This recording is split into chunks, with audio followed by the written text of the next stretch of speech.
할렐루야. 예. 약한 것을 좋아하는 사람은 아무도 없습니다. 내가 약한 사람일지라도 강한 사람을 더 선호합니다. 이번 대선을 보아도 그것을 알 수 있는데요. 이 무명에 가까운 이분이 야당 유력 대선 후보가 되고 또 대통령이 된 이후 살아있는 권력에 맞선 검찰총장이었다는 그 이력 하나 때문이었습니다. 그래서 많은 적잖은 사람들이 능력이 있다, 뚝심이 있다, 돌파력이 있다라고 생각하면서 저 사람이라면 확실한 리더가 되지 않을까라고 투표를 한 결과가 이번 대선의 모습이라고 하겠습니다. 그런데 이런 모습은 다른 나라의 경우도 비슷하게 나타나고 있는데요. 이 다음 그림을 보시면요. 지금 세계에서 있는 이 지도자 중에 한 사람들, 이 사람들도 역시 비슷한 상황 속에서 대통령이 됐다는 거 아십니까? 이 좌측에 보이는 저 젊은 분은 마크롱이라는 이 프랑스 대통령인데요. 이분 원래는 뭐였냐면 인수합병 전문가였습니다. 그러니까 M&A 하시던 분인데 경제장관이 돼갖고 한 1년 정도 하다가 갑자기 1년 만에 대통령이 됐습니다. 사람들이 이 사람 대통령 될지는 상상도 못했어요. 이 젤렌스키라는 이 두 번째 분, 여러분 이미 알고 계시죠? 우크라이나 대통령이죠. 이분은 원래 코미디 배우였습니다. 대통령 나오는 시트콤의 주연으로 출연하다가 갑자기 대선 앞두고 6개월 만에 진짜 대통령이 됐습니다. 거기뿐만이 아니죠. 여러분 뭐 세계를 떠들썩하게 했던 우리 트럼프 잘 아시죠? 이분 원래 부동산 개발업자였습니다. 그리고 재미있는 이력이 있는데 미스 유니버스 조직위원장 재밌죠? WWE 이게 레슬링 전문이에요. 그거 오너 그리고 막장 토론 이 토크쇼 진행자였던 사람인데 이 사람 사실 뭐 민주당도 아니고 공화당도 아닌 지지정당도 없던 분이 갑자기 대통령이 됐어요. 이 사람들의 지지를 얻었기 때문인데요. 이들이 갑작스럽게 대통령이 된 이유가 무엇인가? 난세를 구할 영웅이자 능력자라고 이 사람들에게 여겨졌기 때문인데 솔직히 다른 정치인들이 못했기 때문에 이 사람들이 된 반사이익이라고 할 수 있겠습니다. 그렇다면 이들이 그 이후에 보였던 행보는 어땠을까? 집권 후에 나라가 크게 국민들이 생각한 것만큼 바뀌지 않았고요. 오히려 혼란에 처한 경우가 많이 있었습니다. 솔직히 우리나라의 경우도 앞으로 장담을 할 수가 없는 상황인데요. 시끄러워질 가능성이 높습니다. 왜냐하면은 여소야대의 상황이고 지지율이 지금 딱 절반으로 나눠졌기 때문이고 그래서 무엇을 하든지 간에 이렇게 어려운 과정이 있을 것으로 예상이 됩니다. 해답은 협치인데 여러분 아시겠지만 우리나라 역사상 협치가 제대로 이루어진 적이 한 번도 없습니다. 그래서 우리가 이 부분은 꼭 기도를 해야 될 부분이다. 뭐 새로운 대통령이 잘해야 될 거고요. 그리고 협치가 돼야 될 거고요. 나라가 평안해져야 지금 우리가 닥쳐진 이 위기를 극복해야 되지 않을까. 이 강자를 좋아하는 세태, 이 세태는 오늘날뿐만이 아니죠. 신약의 시대인 로마에서도 이런 모습이 그대로 나타나는데요. 오히려 지금보다 이 로마 사회는 강자를 더욱더 선호하고 강자를 더욱더 열광하는 사회였습니다. 로마인들의 세계관이 매우 현세적이었기 때문인데요. 쉽게 표현하자면은 로마 사람들은 오늘밖에 없는 사람들이었어요. 미래나 다가올 내세에 관심이 없었고 지금 바로 오늘이 더 중요한 사회였기 때문에 강자 중심의 세상으로 펼쳐지길 원했던 것입니다. 이에 대해서 폴 바네트 교수가 다음과 같이 그 당시의 모습을 표현하고 있습니다. 우리 같이 한번 읽어볼까요? 시작. 헬라 로마의 고대 사회 사람들은 내세의 영광에 대해 아무런 소망도 가지고 있지 않았다. 그런 초연한 상태에서 불멸하는 것이 그들이 기대하는 최고의 것이었다. 그러므로 이 생에서 영광을 이루고 자신의 업적을 자랑하는 것은 관례였다. 그래서 사회적 관습으로서 군사적, 정치적 업적들을 앞다투어 자랑했다. 여러분 로마인 이야기라는 책을 아시죠? 이 책을 살펴보면요 재미있는 얘기가 있는데 이 로마인들에게는 원래 무덤이 없었답니다. 그러니까 아우구스투스라는 이 황제가 자기를 위한 영원한 묘지, 그러니까 무덤을 만들기 전까지는 그냥 대충 묻고 제대로 된 무덤이 하나조차 없었다고 하는데요. 사후 세계에 관심이 없었기 때문이죠. 그래서 현실만 중시하는 이 민족, 무덤은 만들지는 않았지만은 건축물이나 조각물들을 많이 만들었습니다. 그 이유가 무엇이냐면 자기의 업적을 드러내기 위해서입니다. 그래서 기념비도 세우고 벽화도 그리고 큰 건물을 올렸는데요. 현실에서 강해야 이들에겐 가장 선한 것이었기 때문입니다. 1등만 기억하는 더러운 세상이라는 옛날 유행어 기억하시죠? 이 말처럼 능력자가 우대받는 세상에 바울이 살고 있었는데요. 근데 오늘 본문에서 바울은 전혀 뜻밖의 얘기를 이 고린도 교회 교인들에게 이야기하고 있습니다. 우리 함께 10절의 말씀을 같이 한번 읽어보겠습니다. 시작. 그러므로 내가 그리스도를 위하여 약한 것들과 능욕과 궁핍과 박해와 곤고를 기뻐하노니 이는 내가 약한 그때의 강함이라. 바울이 말합니다. 내가 약한 그때가 강하다. 그래서 능력과 궁핍과 박해와 곤고까지도 내가 기뻐한다라고 말합니다. 심지어 이후에 바울은요, 대놓고 자기의 약한 약점들을 드러내놓고요, 자랑하기까지 하는데요. 이런 모습 지금도 잘 이해가 가지 않죠. 그 당시에는 더욱 그랬을 것입니다. 약함을 감추고 약함을 커버하는 게 인간의 모습인데 오히려 이것을 공개적으로 대놓고 드러낸다는 것은 상식적으로 맞지 않는 행동이었기 때문입니다. 얼마 전에 저희 집이 코로나 때문에 몸살을 앓았죠. 그래서 제가 한 열흘 정도 집을 밖을 나가 있었습니다. 다른 곳으로 피해 있었었는데 그 아파트에서 내려오다가 계단에서 미끄러졌어요. 그래서 엉덩방아를 쪘습니다. 근데 제가 바로 일어났습니다. 왜냐하면 제 앞에 애가 한 명이 있었기 때문이에요. 그 아이가 저한테 괜찮으세요? 라고 물어보는데 제가 1초의 망설임도 없이 괜찮다고 대답을 했습니다. 그리고 집에 왔는데요. 괜찮지가 않더라고요. 팔목부터 막 여기까지 아파오는데 나중에 이걸 벗겨보니까 살갗이 여기부터 여기까지 다 까진 거예요. 그래서 막 빨간 약을 바르고 심지어는 이제 엉덩이가 너무 아파서 이게 보는 사람이 혼자 없으니까 거울을 이렇게 뒤에 갖다 대니까 시퍼렇게 멍이 들어있더라고요. 그래서 파스를 붙이고 열어보니까 뭐 다음날 되니까 또 허리 통증 오고 제가 그때 한 일주일을 되게 앓았거든요. 사람이 그렇습니다.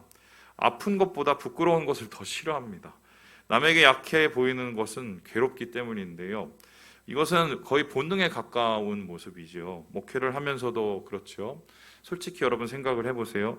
목사의 약한 모습을 좋아하는 교인들이 별로 많이 없어요.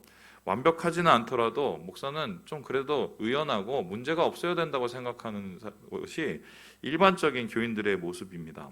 그런데 바울을 생각해 보십시오. 그냥 목사가 아닙니다.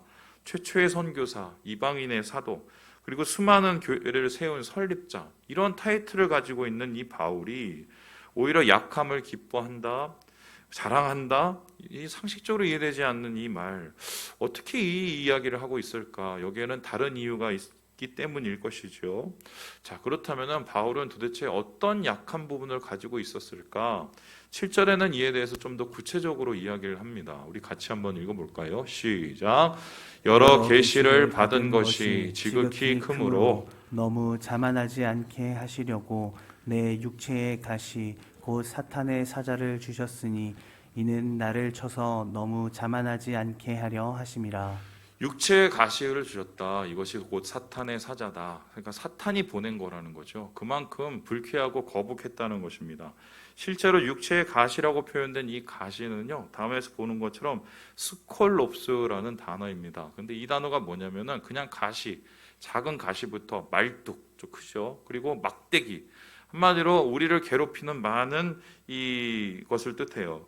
특별히 이 가시가 육체에 있게 되면 옆구리에 있게 되죠. 걸음 하나하나, 행동 하나하나 고통 그 자체였을 것이 분명합니다.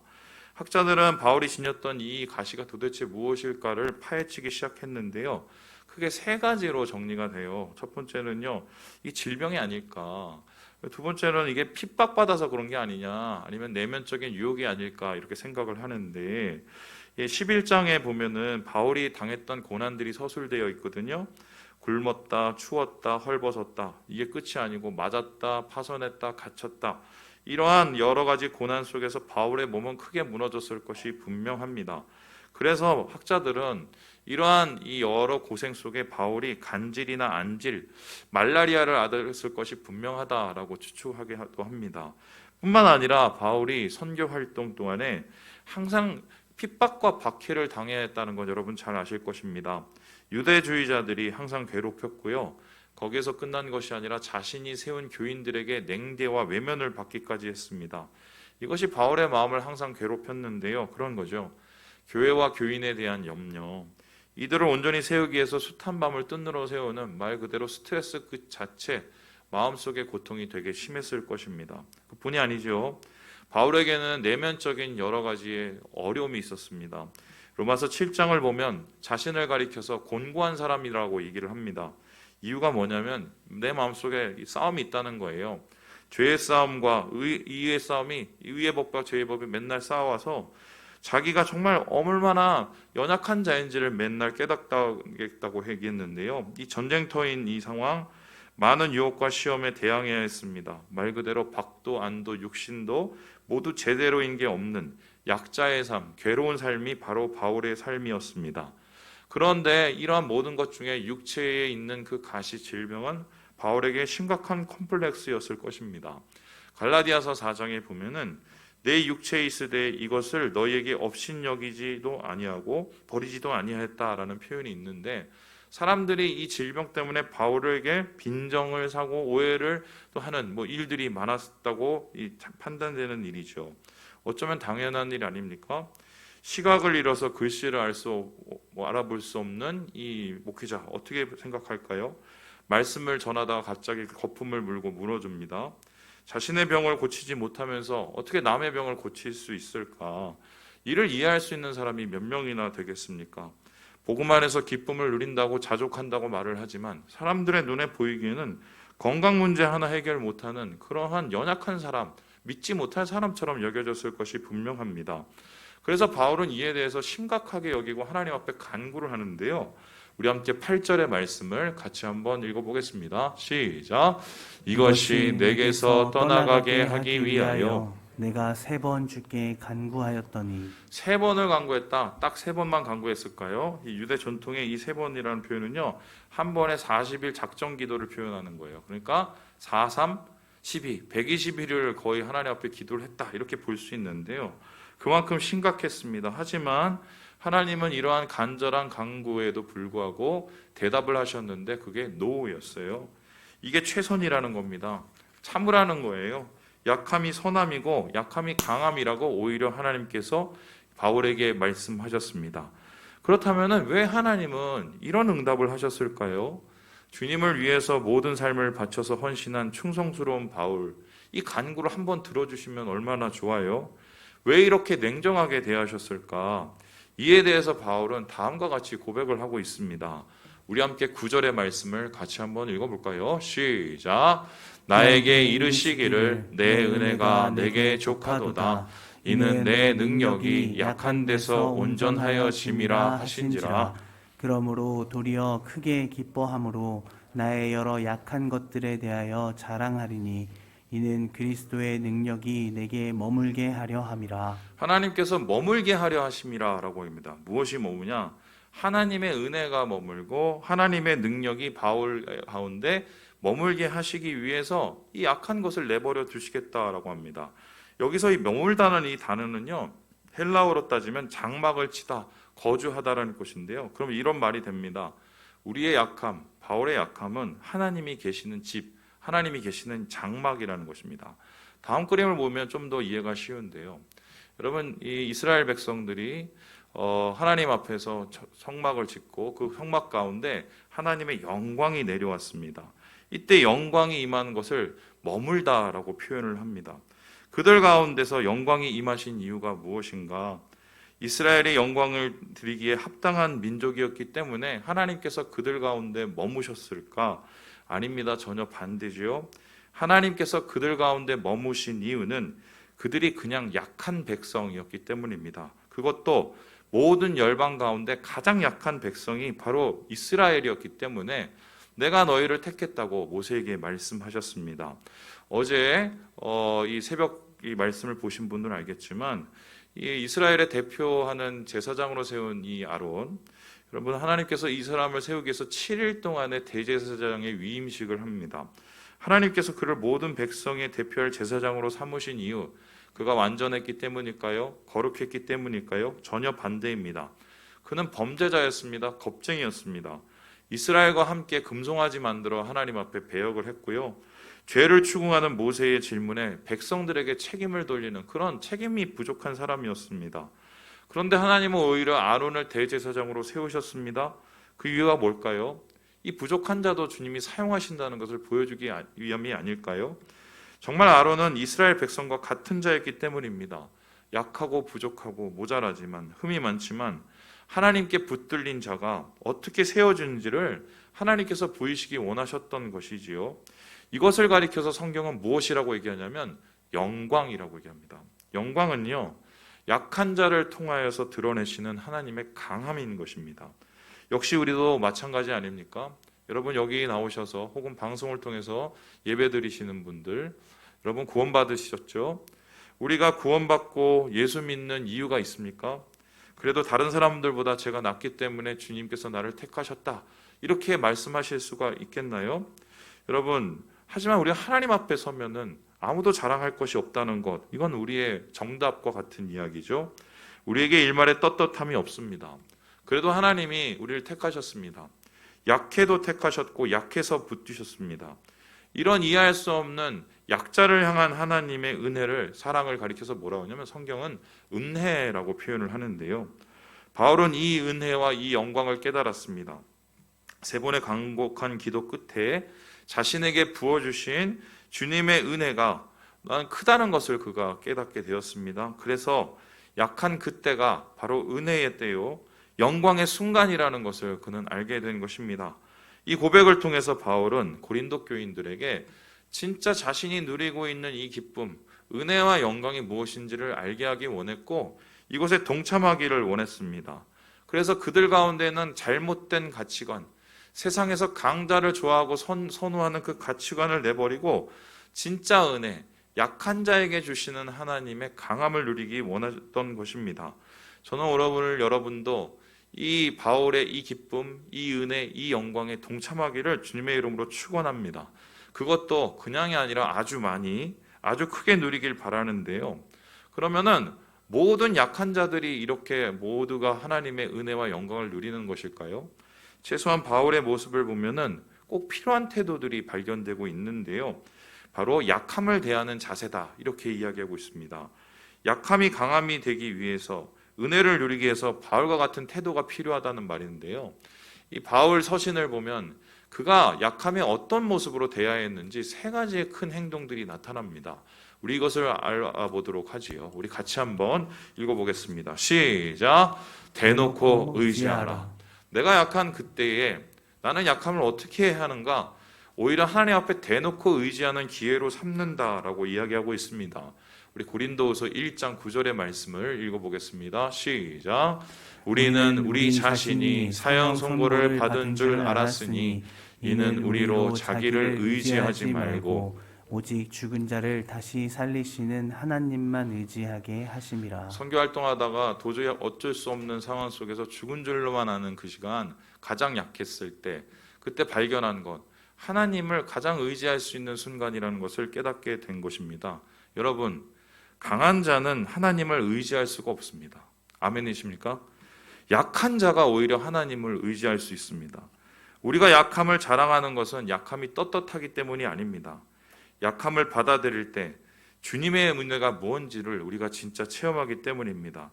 약함을 인정하는 사람은 하나님을 의지하면서 삽니다.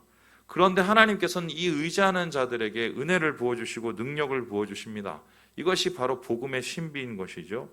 이때껏 제 삶을 돌아보면 제 인생의 대부분의 문제는 제가 강했을 때 나타나는 것이더라고요. 강하다고 생각했을 때 나타났었어요.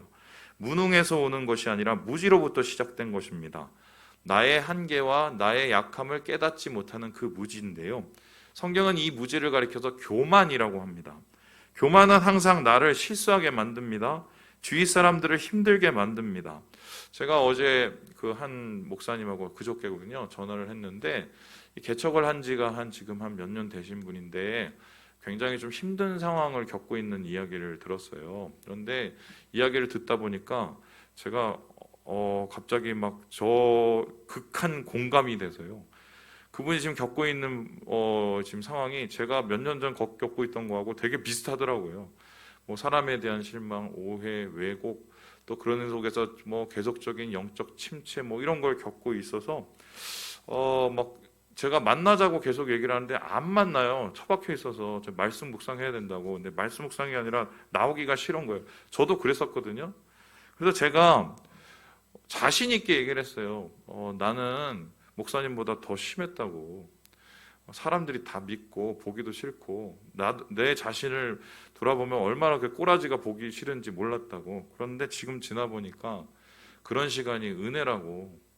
그런 시간을 겪고 나서 내가 어떤 사람이라는 걸 알게 되고 그 어떤 사람인지를 깨닫고 나서 하루라도 한 시간이라도 주님을 붙잡지 않으면 안 된다는 것을 난 지금 절감하고 있다고 얘기를 했어요. 그래서 좋은 일이 있을 거라고, 주님 의지하면 오히려 더 좋은 길이 열릴 거라고, 사람을 의지하기 때문에 하나님께서 사람을 거둬가신 거라고 제가 그 말씀을 드렸어요.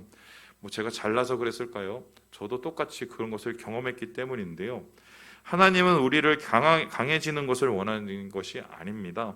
우리의 강함이 되기를 원하세요. 우리가 강해지는 건 원하는 게 아니라 강함이 되기를 원하시는데, 그러기 위해서는 하나님 의지해야 가능할 수 있는 일입니다. 그래서 내가 약할 때 바울은요, 더 대놓고 하나님께 나아가서 하나님을 의지하는 자가 되었다라고 말합니다. 여러분, 그러면 하나님 의지하는 방법이 뭡니까?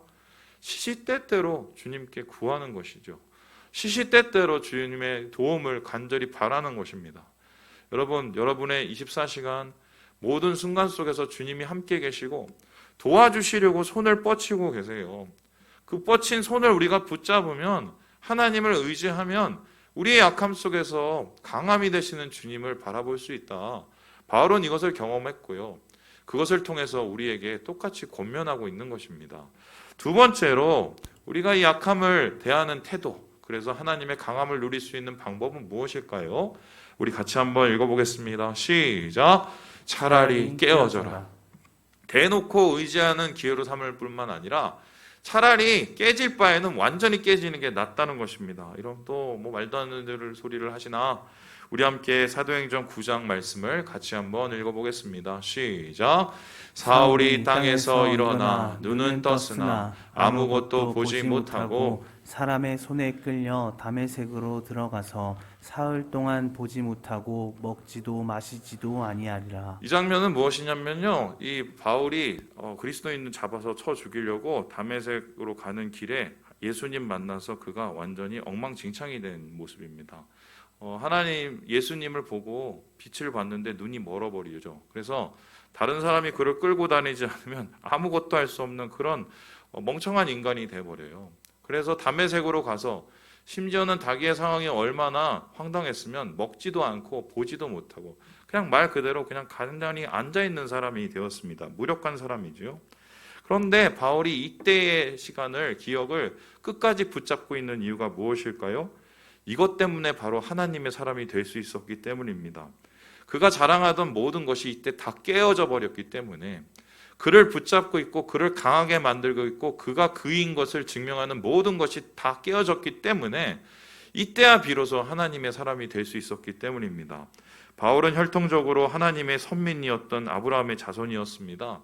정치적으로는 로마의 통치에 있었던 로마 시민권자였고요.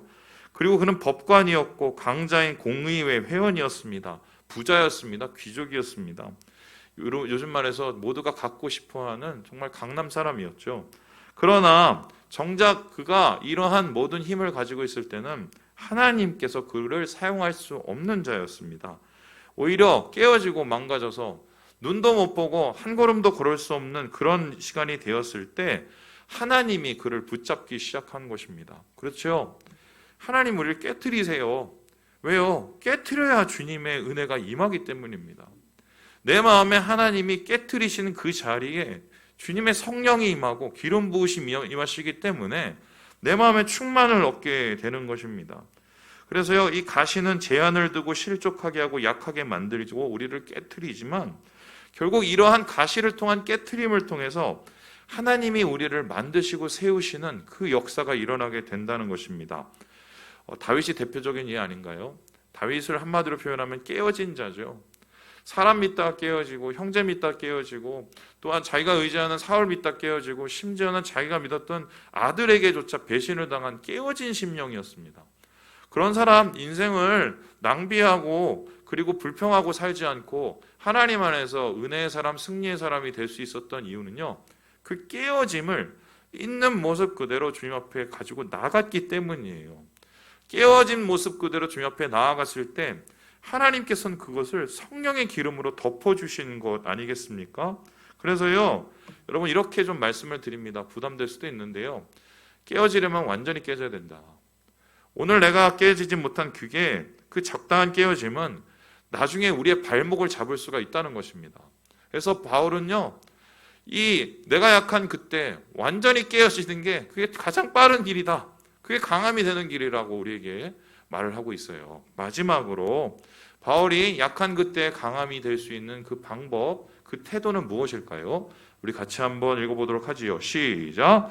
십자가를 바라보라. 의지하고 깨어지는 그 상황으로 만들 뿐만 아니라 결국은 그 약함을 통해서 십자가를 바라볼 때 그의 마음속에 하나님의 은혜와 영광이 임했다고 얘기하고 있어요. 우리 함께 고린도전서 2장 말씀을 같이 한번 읽어보도록 합시다. 시작.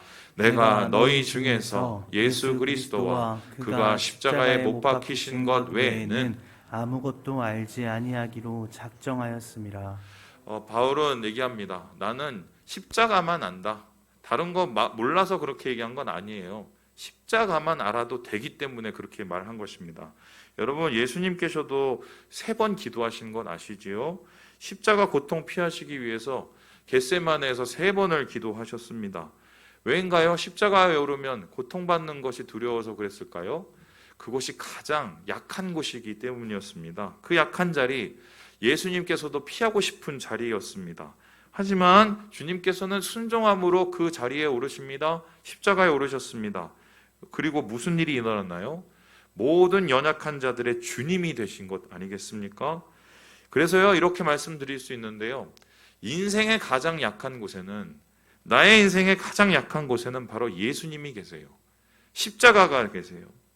바울도 마찬가지였습니다. 그가 무너지고 힘들어지고 자빠질 때 그곳에서 일어날 수 있었던 이유는 그곳, 내 인생의 가장 어렵고 힘든 그 자리에 예수님의 십자가가 있다는 것을 그가 알았기 때문이에요.